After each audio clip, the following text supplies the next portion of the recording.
Howdy everybody. Today we're going to be talking about a topic that is near and dear to my heart, which is how bad solar is. And more specifically, what I want to get into in this video is kind of how the Foretell mechanic overall was kind of a failure in terms of, competitive play and maybe even casual play, because a lot of the mechanics that they tried to push with Foretell are so inconsistent and so underpowered compared to other similar effects in other elements. It's just kind of depressing. I'm a big fan of Solar. Celestlio is still my favorite Elestral, and I was really hyped to play the Celestlio Solar Nexus deck when Daybreak came out, and it ended up just being really bad. So today I'm gonna break down why was Solar so bad, and why is Foretell not really making an impact on the metagame. So first we'll start off with just defining what Foretell is. Foretell is a keyword that basically means you can look at the top X number of cards of your deck and then put them back in any order. Now that on its own doesn't really do anything, but there's other cards that apply a certain effect after foretelling, right? For example, you have cards like Apollo, those add cards that you foretold. You have Celestlio that adds cards and then destroys. And then you have Soulbell, which kind of has a more unique effect that while you're in the middle of your foretell, you can special ascend it if you reveal the right card. You would think on paper like, oh, if you play enough targets in your deck, then these effects are crazy because they're just always gonna work. Well, Elestrals is an interactive game, right? Your opponent's gonna have back row, and you need back row to interact with your opponent. You need 3 Ambrosia to maintain spirit differential, right? So you can't just slam your deck full of hits off of your Foretell effects. And it kind of creates this weird scenario where a lot of the likelihoods of your Foretell effects resolving get messed up because half of your deck is runes, right? Today we're going to be breaking down a lot of the math that goes into Foretell and overall why I don't think the mechanic really popped off the way the designers were intending it to. Maybe they felt better in testing, but my experience playing Solar has overall just been quite bad. Other than playing Foretell, I like Foretell, but that's 80% a Thunder deck, and Thunder cards are broken, so they do a lot of heavy lifting. Right, so Foretell effects are heavily reliant on RNG. You really got to get those hits, and a lot of them require very specific cards to be at the top of your deck, right? Apollo is a lot more generic, where you can just hit any Solar Elestral, and you're going to be playing a good amount of those. So generically, Apollo usually hits if you're playing a fully kitted out Solar deck. Whereas cards like Soulbell, their effects only work when you have the one specific card at the top of your deck, right? Because Soulbell has no effect if you don't have Apollo, and it also doesn't have an effect if you whiff the Foretell and don't find a Soul Stock. So it's just a 1/4 that doesn't do anything. Right, so let's start getting into the nitty gritty of the math here, right? The Soulbell Soul Stocks Foretell deck. A lot of people were kind of hyping it up going into Daybreak, like, oh, it's this combo that just puts a ton of spirits on board, it pops cards, it goes crazy. But the problem is, not only do you have to draw the Soulbell, you have to draw the Apollo, and then you have to hit the Soul Stocks in the top 5. So I did some hypergeometric calculations here. I did some of the ones in this video I did by hand, others I used a calculator online, and I'll put the link to that hypergeometric calculator in the description so that if you want to do any kind of, calculations like these, feel free. I would say most of the Soul Bell, Soul Stocks decks, we're only playing 2 Soul Stocks, right? And you don't want to do the combo turn 1 because you get no value out of Soul Stocks on turn 1, and it just gets immediately removed by something like a Laurels, and it plays into Lavalith. So a lot of these calculations I'm going to be doing assuming turn 3 with 33 cards left in deck, right? Because that's about the time, turn 3, you've gone back and forth with your opponent a little bit. Maybe the board state has been simplified, so now you want to go for that big Soul Stocks push, right? So let's be generous and say, oh, it's turn 3. So we have 33 cards in our deck, right? You're playing 2 Soul Stocks, and you're foretelling 5 off of the Apollo. Now, the chance of you finding at least 1 Soul Stocks off of the top 5 is 28.41% to find at least 1, and 26% to find exactly 1. So, 28% is not great. That's about, 1 in 4. So do you really want to hit this 1 in every 4 games, right? If you whiff that 1 in 4 chance, your Soul Bell is getting killed, and, you're getting left with nothing. Now, you're like, okay, well, you're only playing 2 Soul Stocks. What if you play 3? Surely those odds are better. And you'd be sort of correct. If you play 3 Soul Stocks, the probability of you finding at least 1 off the top 5 is about 40%. But here's the problem with playing 3 Soul Stocks. As you can see down here, the chance of drawing one of your 3 Soul Stocks by turn 3 is 44.78%. Which means, assuming turn 3, and you have assembled the combo with Soul Bell and Apollo, you have a higher chance of drawing one of those 3 Soul Stockses than you do foretelling one of those 3 Soul Stockses, right? And if you draw one of those, then not only are you stuck with a Soul Stocks in hand, you also go back to having a 28% chance to hit the Soul Stocks, because now you only have 2 left in deck. And it's things like this that come up a lot in Solar deck building, where you have certain cards that you want to hit, but not certain cards that you want to draw, right? And that's why cards like Leo Bright weren't really playable in the, Celestleo deck. Like, I don't know, it's... There's so many cards that you want to foretell and that you don't want to draw, and you would rather draw literally anything else. And I think that's a big issue with a lot of the Solar cards from Daybreak, right? And like I said earlier, not only do you have to hit like the 28% chance for the Soul Stocks, you also have to draw the Soul Bell and Apollo. So you can see here, this is assuming turn 1, right? So let's say your deck is 40 cards, assuming turn 3 again, my bad. Yeah, so you have a 40 card deck, and you're looking at the top 7 cards of your deck, right? And let's be generous and say you're also playing 3 Plucky in this deck because you really need to find that Apollo. So you have 3 Soul Bell, and you have 6 copies of Apollo, essentially.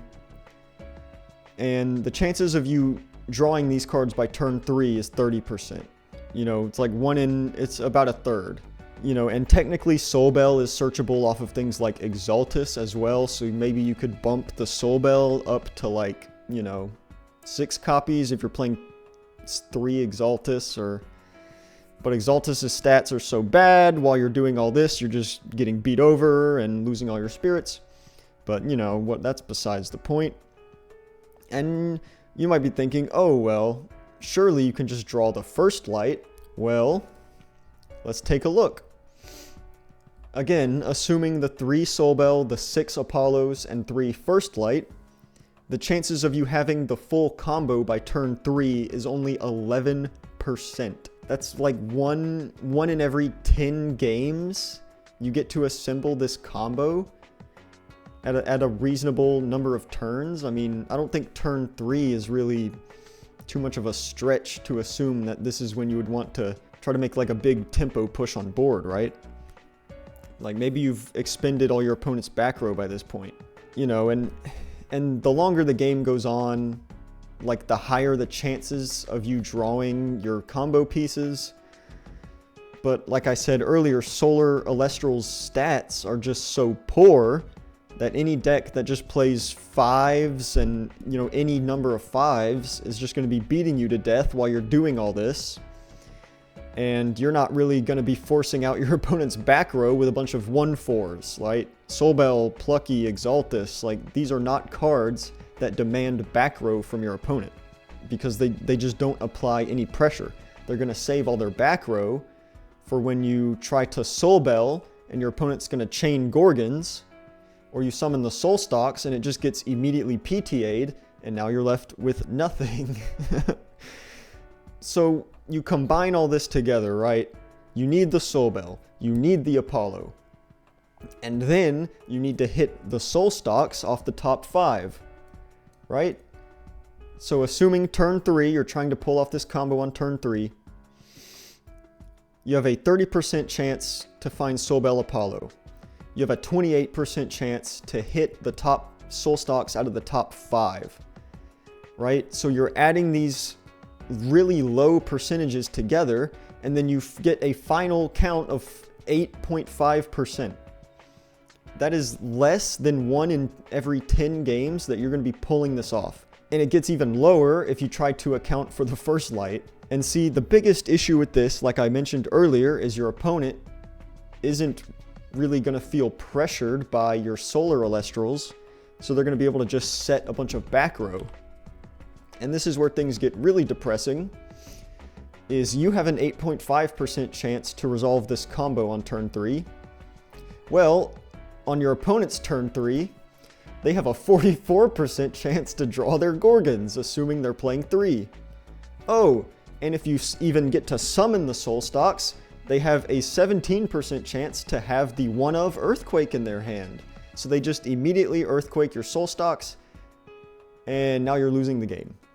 There's more and more examples of this later, where Solar has to work so hard for so little, right? You need to assemble all these combo pieces. You have to hit an RNG check. And then you have to hope and pray that your opponent didn't draw the answer in the time that it took you to assemble all these combo pieces, while they're beating you to death with their 5s and maybe even eddies. And you're just burning spirits this whole time and you're accomplishing nothing, and then they have the out, so then you lose the game immediately. That's the problem with the Soul Stalks deck. That's the problem with the Solar Nexus, you know, Lustragon Celestlio style deck, is that you work so hard, you have to pass an RNG check, and then your opponent has the answer, so it was all meaningless. They're kind of stepping in a better direction in Moonrise, I think, for some of the Solar cards and even some of the Foretell cards, and we'll talk about those later on in this discussion here. So let's talk about Nebuleo for a second. So Nebuleo has 3 different cards that it can find off of its Foretell effect, and you can add all of them, right? So you have Nebuleo, Leo Bright, Celestlio, and First Light. So you can hit like any number of these and then add all of them that you find. In the typical Solar Nexus deck, you're going to be playing the 3 Nebuleo, 3 First Light, 1 Celestlio, right? You don't play Leo Bright because, I mean, it's just not a... It's a terrible 2-drop. Let's say you have 4 hits in your deck, right?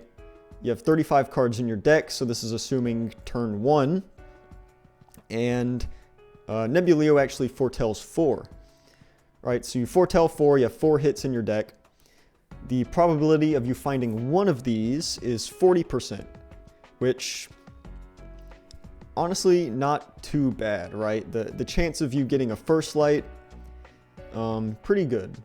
The chance of you getting 2 hits, like 2 first light or first light plus Celestlio, not so great. So most of the time, Nebuleo is getting you 1 card, but also not most of the time because it's still less than 50%. So, you know, half the time you activate Nebuleo, you're just going to be whiffing, and it's going to be a 3-1.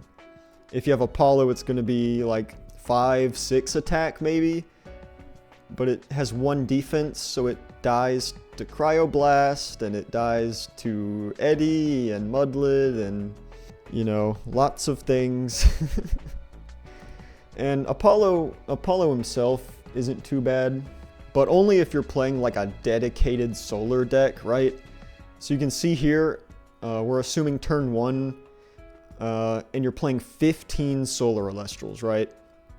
So if you Foretell 3 with 15 solar Elestrals, you have a 40% chance, 43% chance of hitting exactly 1, and an 82% chance of hitting at least 1, so you'll have multiple options to choose from. Like I've said a million times, the solar cards are just not good enough on their own, so God forbid you want to play some kind of Thunder package in the deck, like 3 Astrabbit, 1 Elechick, maybe some Joltins, maybe, you know, if you're playing a Phosphocell deck, you're going to be playing things like, you know, maybe Quackle, Larvacell, Arcolith, you know, a bunch of Thunder cards. Maybe you're playing Galaxies and Eddies as a Water Splash. Well, then your Apollo starts getting significantly worse. So Apollo actively punishes you for playing better cards in your deck. Which is... God, I could make an entire video about how just bad a lot of solar Elestrals are on their own. You kind of get the idea, right? If you're playing a dedicated solar deck, you're playing a deck that has no pressure. And if you try to play a splash, well then your Apollo searches get worse, and all of your other Foretell effects get worse, and it just kind of snowballs and punishes you for playing non-solar cards. So what do the numbers mean, right? And kind of what I've been leading up to in this video is that solar has to work so much harder for so much less, and you have to hit RNG checks just to fulfill the same role as so many other cards in the game. So let's compare Apollo First Light to Aeolus here, right? So if you have Apollo First Light, it basically means you can search your deck for any solar Elestral, right? Now the chance of you, again, drawing like, you know, the 6 Apollo 3 First Light on turn 1 is 17% chance.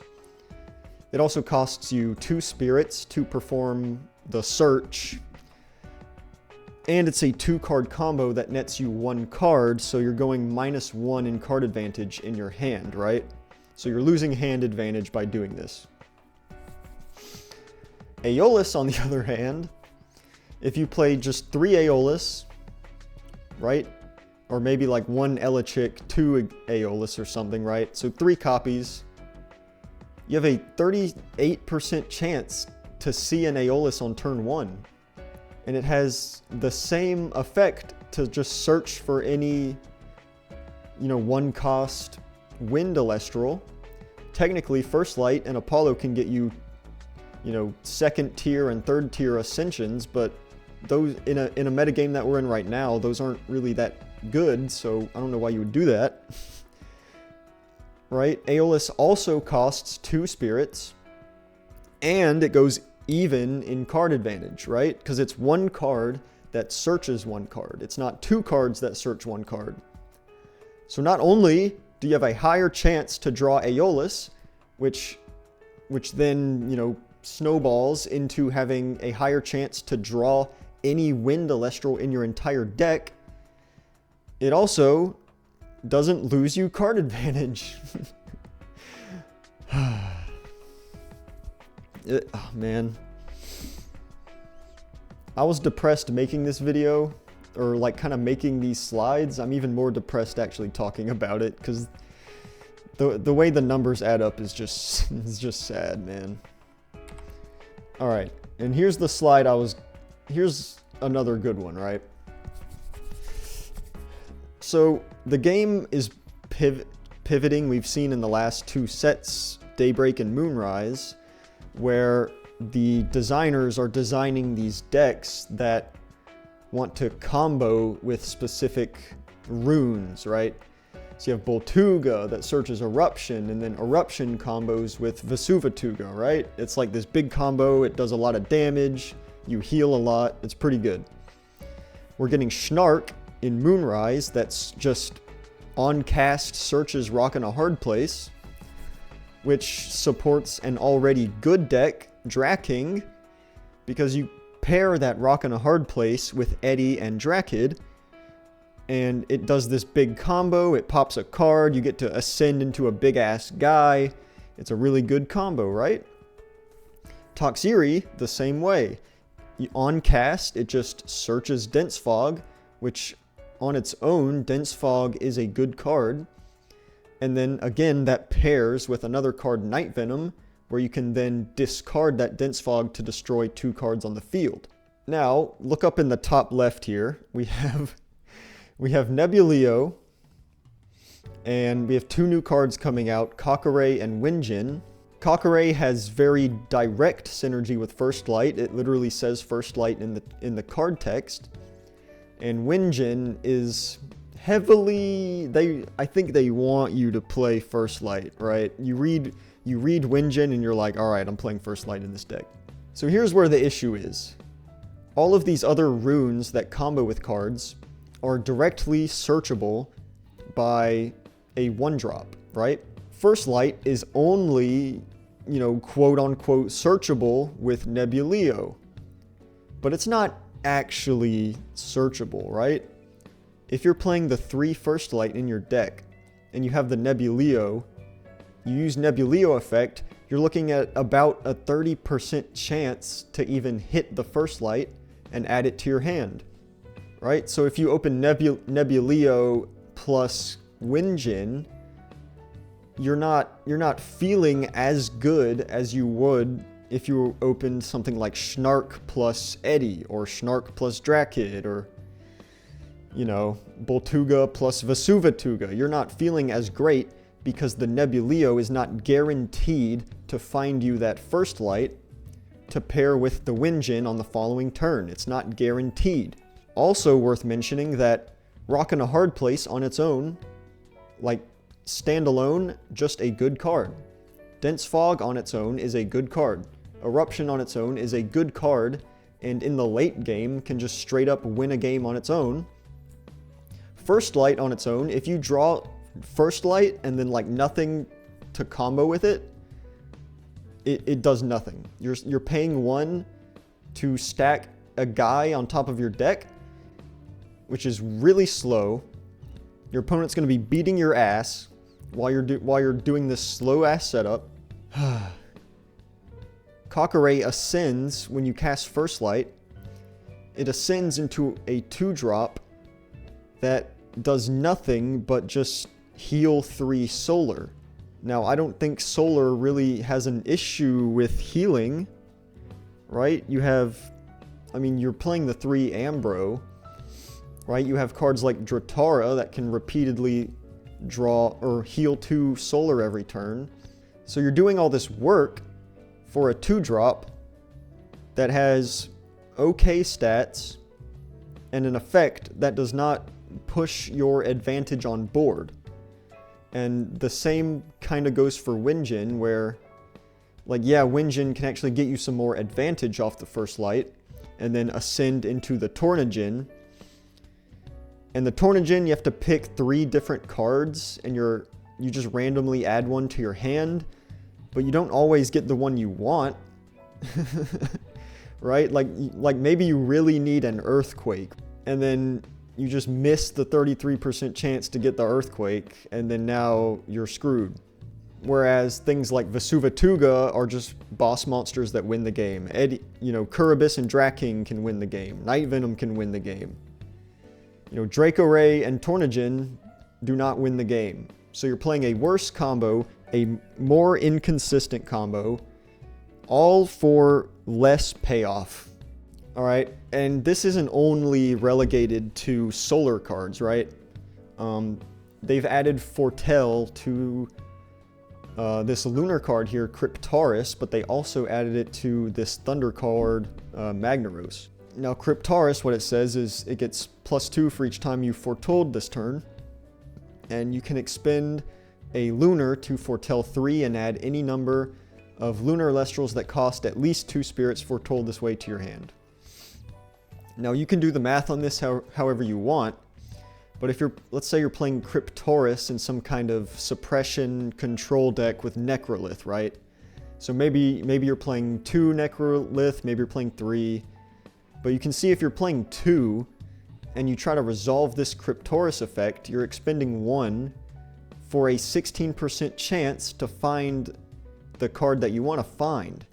16% is not odds that you want to build a deck around. It's not, you would rather play a card that has guaranteed value and not a 16% chance to search the card you want. I think they're missing the mark on a lot of these Foretell effects.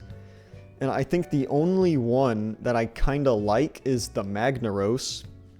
Not only because it's Thunder, so you can just play all the broken ass Thunder cards, but it kind of serves multiple purposes other than just, you know, foretelling and then whiffing, right? So it lets you Nexus up to 2, which is great. Thunder loves Nexus effects. And when you do, you can foretell cards equal to the number of Thunder enchanted cards on your field, and then add up to 1 Thunder invoke rune foretold this way, right? So it lets you look at the top X number of cards and then add a invoke rune that you hit. Now, we really only have 2 right now, which is Thunderstorm and Race. So you can see I made this little chart over here depending on how many you're playing, right? If you're playing 3 Thunderstorm and 1 Race to the top because it's limited, right? If you foretell 4, you have about a 40% chance to hit 1. If you foretell 2, it's about a 20% chance, and you know it goes up by 10% for each additional card that you're foretelling. But again, these percentages are based on you maxing out on Thunderstorm and playing the 1 Race. Again, it creates this situation where, like, all right, do I want to play all of these runes in my deck? And do I want to play these cards that don't really apply much pressure to find these combo pieces, right? Magnaros kind of is in the same situation as a lot of the solar foretell combos.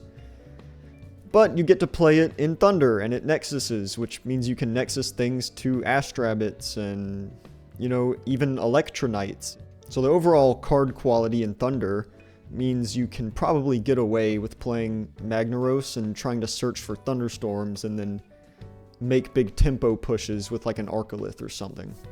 You know, they're trying to cook. I respect that they're trying to cook with the Foretell a little bit, but I don't think that I've shown you guys a single Foretell effect that has higher than a 50% chance other than this 82% chance with Apollo. And that's assuming that you're playing 15 bad cards in your deck.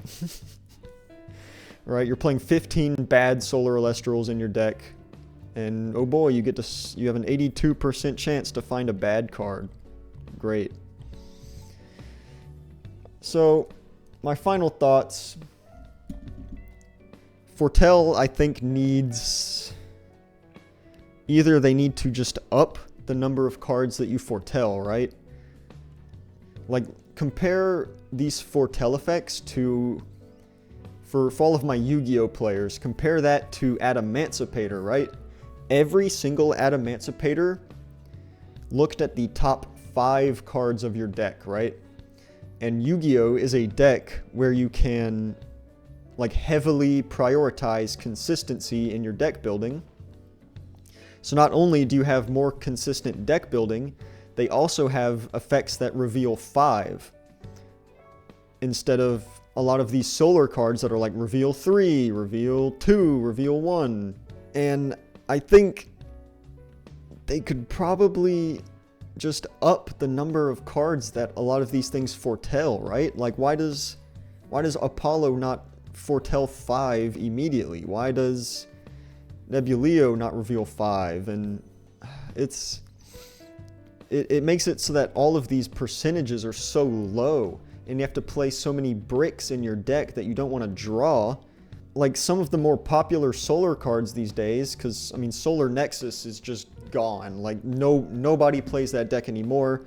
It's too weak, it's too inconsistent, the card quality is so low, the stats are so bad, right? People are just playing cards like this, like Foretell, which you can play in a deck that's like 90% a Thunder Nexus deck, and you can play it as like a big finisher, you know, once you use your other cards to whittle your opponent down.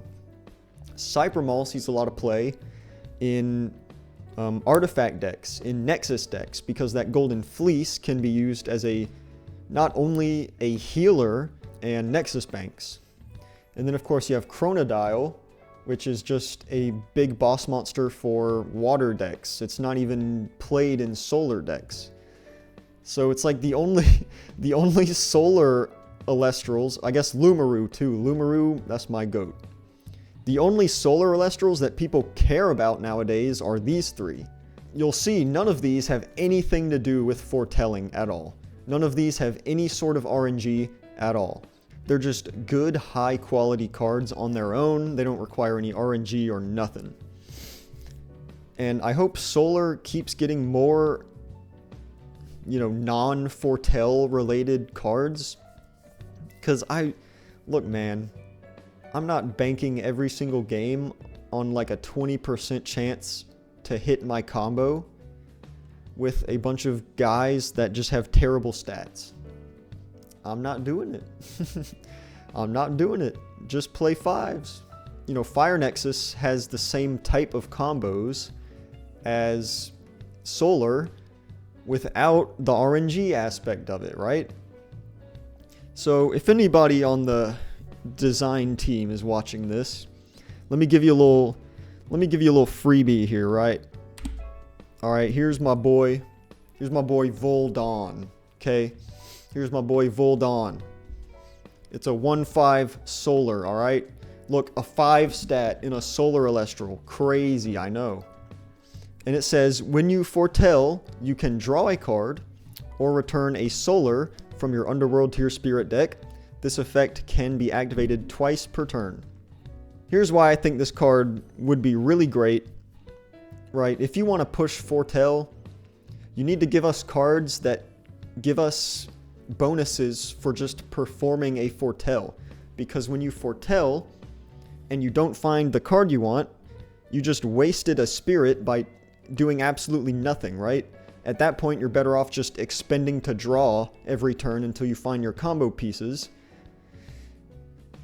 But a card like this is like, oh, I foretold. Maybe you don't find the card you want, but you still get to stack your deck.